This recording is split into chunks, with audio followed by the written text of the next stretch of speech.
You know the proverb, be very careful of what you desire. You may get it. A lot of people, for example, when they feel miserable, depressed, simply go out shopping. Because somehow purchasing something seems to be a fulfillment of life. And of course that keeps things buzzing and keeps the economy going. But it means that you misinterpret your own feelings. And so there's always, after a shopping spree, a sense of letdown. Here you come again, and you call yourself my friend. All creatures whatsoever, not to mention all people, feel themselves in the middle. They feel central to their experience. And being central to experience is the nearest thing I can conceive as a meaning for the word I. You may feel that your center is isolated, as in the ego thing, or you may feel that your center is simply the center of a being, which is you, which extends to the ultimate limits. But in every case, there is this sense of centrality in every being that exists. And therefore, every being is I, just as you are. On the morning of the stroke, I woke up to a pounding pain behind my left eye. And it was the kind of pain, caustic pain, that you get when you bite into ice cream. So I got up and I jumped onto my cardio glider, which is a full body, full exercise machine. And I'm jamming away on this thing, and I'm realizing that my hands look like primitive claws grasping onto the bar. And I thought, that's very peculiar. And I looked down at my body, and I thought, whoa, I am a weird-looking thing. And it was as though my consciousness had shifted away from my normal perception of reality, where I'm the person on the machine having the experience, to some esoteric space where I'm witnessing myself having this experience. We screen out. That is to say, we pay no attention to most of the information, or to use electronic terms, input, that our organism receives. It is possible, however, to, as I say, slip switches, so that we become aware of the input. I won't say of the total input, because that would be shattering. But we become aware of a great deal more than we ordinarily notice. And it is in those moments that the experiences of cosmic consciousness occur, because it is in those moments that we become aware of the fact that what is inside your skin goes together with what is outside your skin, in just the same way as your head go together with your feet.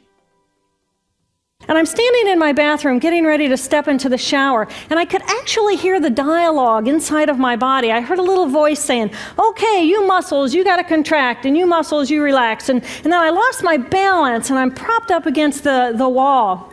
And I looked down at my arm, and I realized that I can no longer define the boundaries of my body. I can't define where I begin and where I end, because the atoms and the molecules of my arm blended with the atoms and molecules of the wall. And all I could detect was this energy. And I'm asking myself, what is wrong with me? What is going on? And in that moment, my brain chatter, my left hemisphere brain chatter, went totally silent.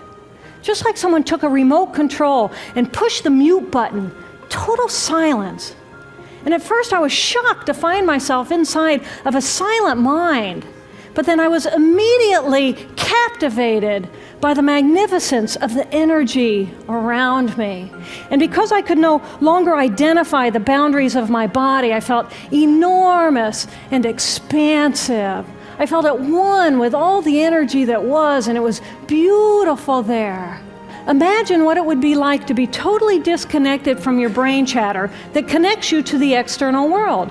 So here I am in this space, and my job and any stress related to my job, it was gone. And I felt lighter in my body. And imagine all of the relationships in the external world and any stressors related to any of those, they were gone. And I felt this sense of peacefulness.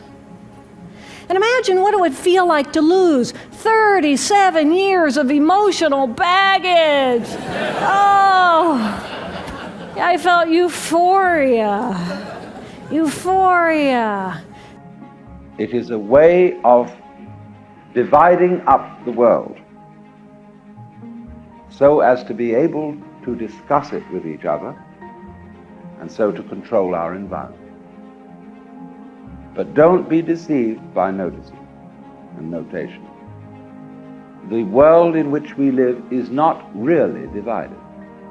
First of all, the wave band upon which our senses are responsive to the electrical goings-on outside our skins is quite narrow.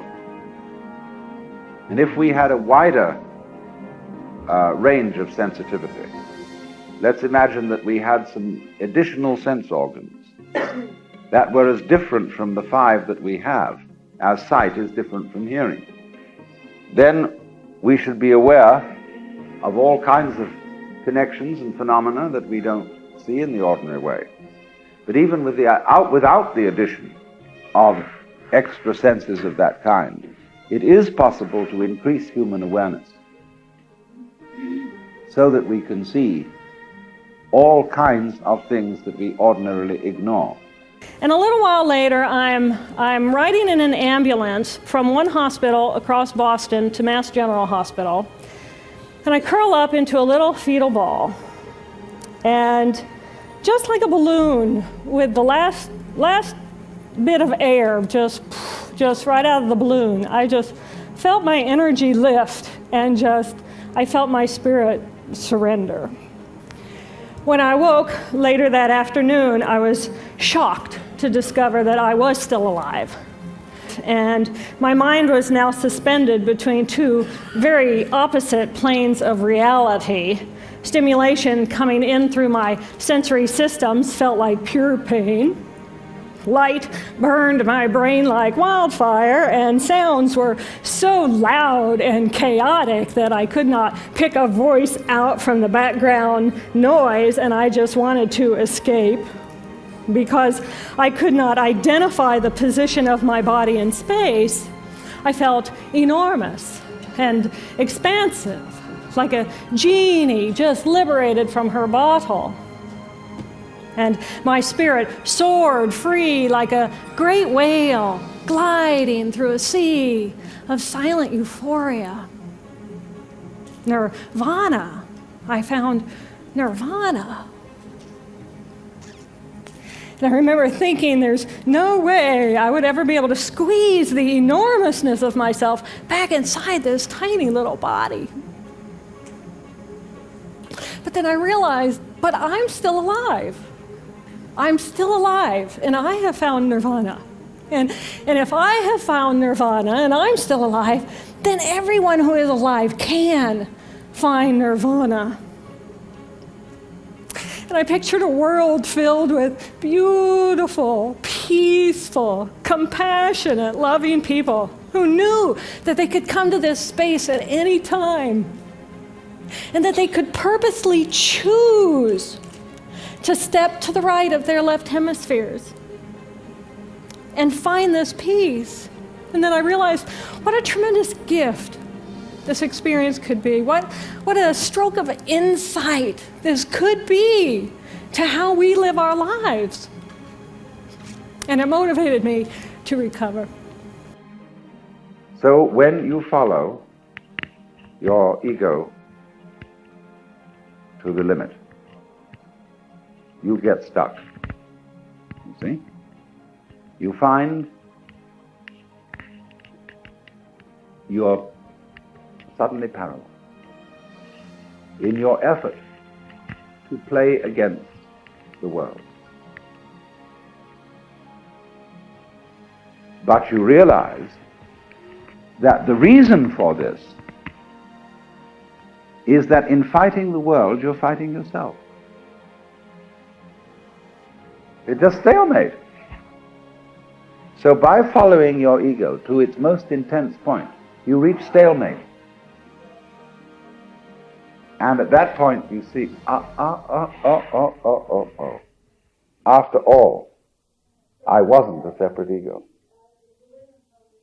So, who are we? We are the life force power of the universe with manual dexterity and 2 cognitive minds. And we have the power to choose moment by moment who and how we want to be in the world. Right here, right now, I can step into the consciousness of my right hemisphere where I am the life force power of the universe. I am the life force power of the 50 trillion beautiful molecular geniuses that make up my form, at one with all that is. Or I can choose to step into the consciousness of my left hemisphere, where I become a single individual, a solid, separate from the flow, separate from you. I am Dr. Gill Bolte Tailor, intellectual, neuroanatomist. These are the we inside of me. Which would you choose? Which do you choose? And when?